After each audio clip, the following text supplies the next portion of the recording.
Va piano piano, così voi vedete un pochino questi graffiti. Ce ne sono alcuni appunto che dicevo erano famosi, non solo i 4, e come vedete il muro soprattutto dell'est, vedete le teste sono da rivedere ancora qui, quelle che abbiamo fotografato prima, e comunque era dalle parti dell'ovest che loro avevano questi moderni graffiti, perché noi siamo sempre nell'est ed era impossibile venire qui, quindi se volete potete fare anche delle foto dal pullman, mentre noi andiamo a ricercare una cosa un po' particolare che ha fatto anche un po' di scandalo in tutto il mondo.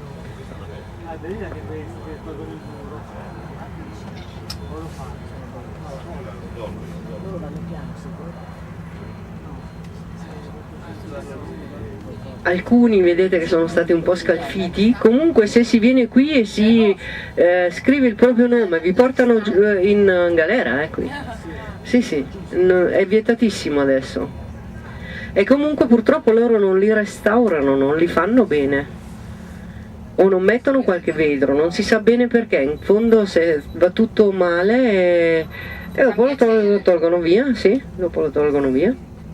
Porta quel che può portare e dopo lo tolgono via.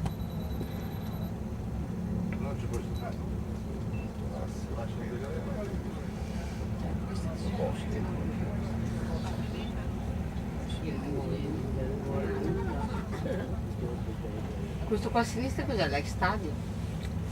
Prego? Questo qua a sinistra.